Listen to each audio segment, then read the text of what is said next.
Operation সিন্দুরের সাফল্য উদযাপনে নতুন গান, খোলা রাস্তায় দেখানো হবে অপারেশন সিন্দুর নাটক। সেনাবাহিনীর সাফল্যকে প্রচারের হাতিয়ার করছে পদ্ম শিবির। বিজেপি কেন্দ্রীয় নেতৃত্বের নির্দেশে এবার দেশ জুড়ে সেনাবাহিনীর বীরগাথা প্রচার। অপারেশন সিন্দুরের সাফল্য উদযাপনে বিজেপি আর যে সিদ্ধান্ত নিয়েছে তা শুনুন একবার। কাশ্মীরে জঙ্গি হামলার পর পাকিস্তানকে যোগ্য জবাব দিয়েছে ভারত।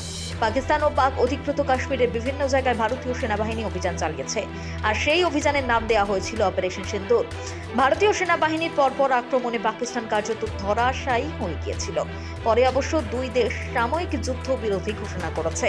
ভারতীয় সেনাবাহিনীর সাফল্য উদযাপন করতে ইতিমধ্যেই বিজেপি দেশ জুড়ে তেরঙ্গা যাত্রা করেছে। এবার সেনাবাহিনীর সাফল্য প্রচারে নতুন গান রচিত হলো। তারপর প্রকাশ্যে অপারেশন সিন্দুরের সাফল্য প্রচারে পথ নাটিকাও করা হবে। সেনাবাহিনীর সাফল্যকে বিজেপি প্রচারের হাতিয়ার করতে কোনো খামতি রাখছে না।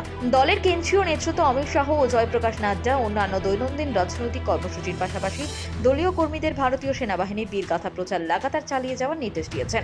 গত 22 এপ্রিল কাশ্মীরের পেহেলগাঁওয়ে অতর্কিত জঙ্গি হামলায় 26 জন নিরাপরাধ পর্যটকের মৃত্যু হয়েছে। তার বদলা নিতে 7ই মে গভীর রাত থেকে ভারতীয় সেনাবাহিনী অপারেশন সিন্দুর শুরু করে। সেনাবাহিনীর আক্রমণে লস্কর-ই তৈবা পাকিস্তানের বিভিন্ন জঙ্গি সংগঠনের ঘাঁটি গুঁড়িয়ে গিয়েছে। প্রধানমন্ত্রী নরেন্দ্র মোদী সেনাবাহিনীর সাফল্যকে দেশবাসীর মনে গেঁথে দেওয়ার জন্য তেরঙ্গা যাত্রার নির্দেশ দিয়েছেন। সেনাবাহিনী বীরগাথা প্রচারে বিজেপির দেশত্ববোধক গানের নতুন সংযোজন করলো। ওই গানে সেনাবাহিনীর প্রতি শ্রদ্ধা যেমন জানানো হয়েছে, তেমনি দেশের প্রধানমন্ত্রী নরেন্দ্র মোদীর সাহসী পদক্ষেপেরও বর্ণনা করা হয়েছে। দেশত্ববোধক নতুন গানটি গেয়েছেন বিজেপি সাংসদ মনোজ তিওয়ারি। বিজেপির সোশ্যাল মিডিয়া প্ল্যাটফর্মগুলোয় গানটির ভিডিও অ্যালবাম পোস্ট করা হয়েছে।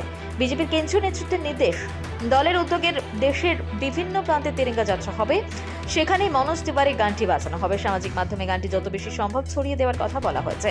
সেনাবাহিনীকে অভিনন্দন জানিয়ে বিজেপির কোনো নেতা বড় কোনো কর্মসূচি করলে সেখানে জায়ান্ট স্ক্রিনে গানটির ভিডিও দেখানোর নির্দেশ দেওয়া হয়েছে। রাজ্য বিজেপির এক নেতা জানিয়েছেন, সেনাবাহিনীকে অভিনন্দন জানিয়ে আমরা দেশের সর্বত্র তেরঙ্গা যাত্রা করছি। আমাদের মিছিলের কথা কিছুদিন পরে সাধারণ মানুষের মন থেকে হারিয়ে যাবে, কিন্তু গানটা থেকে যাবে। গানের কথাগুলো মানুষের মনে রাখবে।